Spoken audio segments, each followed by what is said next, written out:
इमाम अली अलैहिस्सलाम मस्जिद कूफा में थे, तभी एक आदमी आया और उसने सूरज की तरफ इशारा करके इमाम अली अलैहिस्सलाम से पूछा कि सूरज और ज़मीन के दरमियान फासला कितना है। तो इमाम अली अलैहिस्सलाम ने कहा कि अगर 1 अरब का घोड़ा यहाँ से दौड़ना शुरू करे और 500 साल तक दौड़ता रहे तो वो सूरज तक पहुंच जाएगा। जैसे ही उस आदमी ने ये जवाब सुना है वो कन्विंस हो गया और चला गया। लेकिन कहानी यहाँ ख़त्म नहीं होती। अब हम कैलकुलेशंस करेंगे और देखेंगे कि आखिर इमाम अली अलैहिस्सलाम के इस जवाब के पीछे की मिस्ट्री क्या है। इमाम अली अलैहिस्सलाम ने कहा था कि अगर 1 अरब का घोड़ा 500 साल तक दौड़े तो वो सूरज तक पहुंच जाएगा। 1 अरब के घोड़े की एवरेज स्पीड तकरीबन 22 माइल्स पर आवर होती है। तो अगर ये घोड़ा 24 घंटों तक दौड़े तो 22 को 24 से मल्टीप्लाई करने पर ये घोड़ा 520 माइल सफर तय करेगा 24 घंटों में। और अगर हम 1 महीने का डिस्टेंस कैलकुलेट करें तो हमें 520 माइल्स को 29.5 से मल्टीप्लाई करना होगा, क्योंकि हम ये सारी कैलकुलेशंस इस्लामिक कैलेंडर के हिसाब से करेंगे। तो अगर हम 6 महीने 29 डेज के और 6 महीने 30 डेज के अज्यूम करके 520 को 29.5 से मल्टीप्लाई करें तो जवाब 15,500 आता है।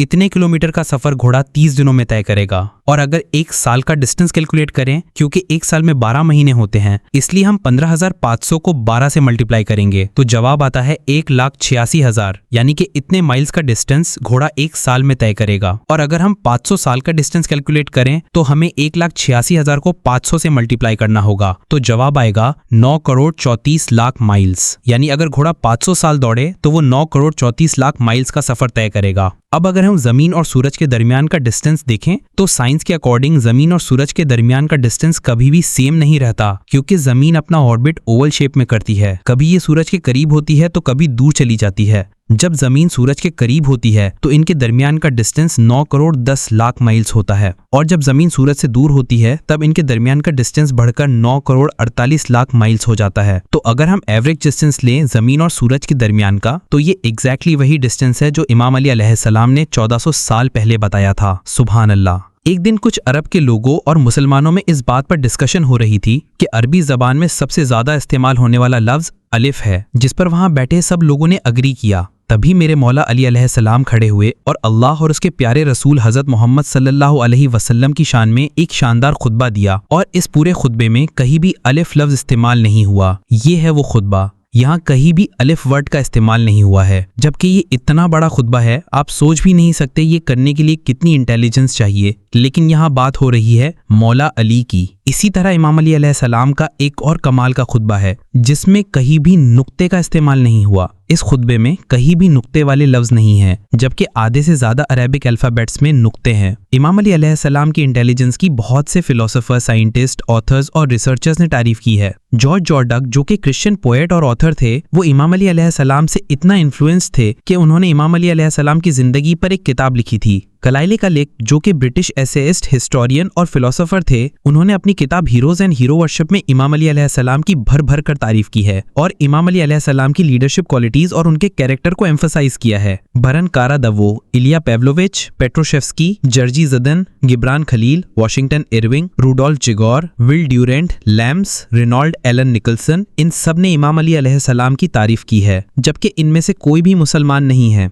इमाम अली अलैहिस्सलाम ने फरमाया, अल्लाह के अलावा कोई देखने वाला छुपे हुए रंग या नाजुक एज़ा को नहीं देख सकता। यहाँ इमाम अली अलैहिस्सलाम ने बताया है कि कई लाइट वेव्स या हिडन कलर्स ऐसे होते हैं जिसे इंसानी आंखें नहीं देख सकती। 1800s में इंग्लिश एस्ट्रोनॉमर विलियम हर्शल ने ऐसे ही हिडन कलर को डिस्कवर किया जिसे इंफ्रारेड रेस कहते हैं। इमाम अली अलैहिस्सलाम ने यहाँ ये भी बताया है कि हम इंसान अपने इर्द गिर्द कुछ ऐसे जानदार से घिरे हुए हैं जिन्हें इंसानी आंखें नहीं देख सकती। यहाँ इमाम अली अलैहिस्सलाम ने माइक्रो ऑर्गेनिजम्स, वायरस, बैक्टीरिया और प्रोटोजोआ की बात की है जिन्हें इंसानी आंखें नहीं देख सकती। माइक्रो ऑर्गेनिजम्स की दुनिया को 17वीं सेंचुरी में एंटोन वॉन लिवनहुक ने डिस्कवर किया था, जबकि इमाम अली अलैहिस्सलाम ने 1000 साल पहले ही बता दिया था।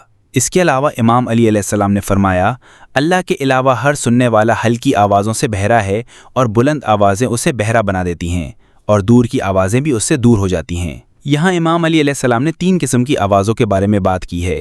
पहली वो आवाज़ है जो हम सुन नहीं सकते, जैसा कि जिस आवाज़ की फ्रीक्वेंसी 20 हर्ट्ज से नीचे होती है हम उसे सुन नहीं सकते। इसे इंफ्रासोनिक साउंड कहते हैं, जो कि हमारी आंख झपकने और खून की गर्दिश की आवाज़ें हैं। दूसरी आवाज़ वो है जो हमें बहरा कर देती है, और जैसा कि आपको पता होगा कि 140 डेसिबल से ज़्यादा की आवाज़ इंसान को बहरा बना सकती है। और तीसरी साउंड जिसकी इमाम अली अलैहिस्सलाम ने बात की है, यानी कि वो साउंड जो इंसान से दूर हो जाती है। यहाँ इमाम अली अलैहिस्सलाम ने स्पेस से आने वाली साउंड की बात की है, जिसे CMBR यानी कॉस्मिक माइक्रोवेव बैकग्राउंड रेडिएशन कहते हैं। ये जो पैराग्राफ आप देख रहे हो, ये एक बेस्ट सेलिंग बुक कॉस्मोस का पैराग्राफ है, जिसे कार्ल सैगन ने लिखा था। कार्ल सैगन नासा के वाइकिंग मिशन के डायरेक्टर थे और इस पैराग्राफ में इन्होंने बताया है कि इस दुनिया के सारे जानदार अपने फंडामेंटल इंग्रेडिएंट्स पर सेम हैं। अब नहजुल बलागा में इमाम अली अलैहिस्सलाम का ये खुतबा पढ़ो। यहाँ इमाम अली अलैहिस्सलाम ने बिल्कुल यही बात बताई है। लेकिन आप तो जानते ही हैं कि इमाम अली अलैहिस्सलाम आज से 1400 साल पहले पैदा हुए थे और कार्ल सैगन 1934 में पैदा हुए थे। इसी तरह इमाम अली अलैहिस्सलाम ने नहजुल बलागा में फरमाया, बाप के दरमियान बाहमी प्यार बेटों के दरमियान रिश्ता पैदा करता है। रिश्ते को प्यार से ज़्यादा प्यार की ज़रूरत होती है। यहाँ इमाम अली अलैहिस्सलाम के कहने का मतलब ये है कि अगर दो अफराद मर्द या औरत एक दूसरे को पसंद करते हैं या सच्चे दोस्त हैं तो उनके बच्चे इस बिहेवियर के वारिस होंगे, यानी कि यही बिहेवियर उन बच्चों में भी पाया जाएगा। इसी तरह अगर मियाँ बीवी एक दूसरे से नफरत करते हैं तो यही नफरत इनके बच्चों को भी विरासत में मिलती है। इसे 19वीं सेंचुरी में डिस्कवर किया गया था। सबसे पहले ये बिहेवियर एपिजेनेसिस के जरिए केमिकल्स और फेरोमोन की फॉर्म में ट्रांसमिट होता है।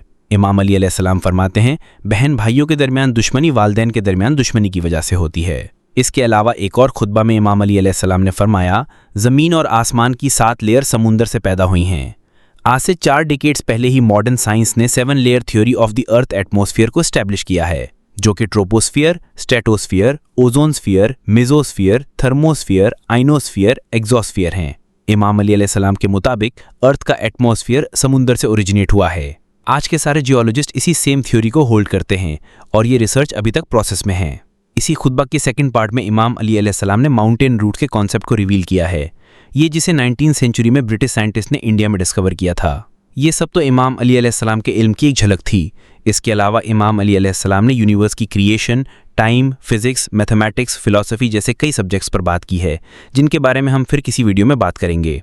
अगर हम इमाम अली अलैहिस्सलाम के इल्म पर बात करें तो घंटों की वीडियो बन जाएगी। इमाम अली अलैहिस्सलाम के दौर में जब भी सहाबा को कोई मसला पेश आता तो वो इमाम अली अलैहिस्सलाम से पूछा करते थे। बहुत से लोगों ने मुश्किल सवाल करके इमाम अली अलैहिस्सलाम के इल्म को चैलेंज किया, लेकिन हमेशा से हार उन्हीं की हुई। इमाम अली अलैहिस्सलाम ने फरमाया, मेरे सीने में बेपनाह इल्म छुपा है, काश इसे पाने वाला मिल जाता। सोचो कितना कमाल का इल्म होगा मौला अली अलैहिस्सलाम के पास।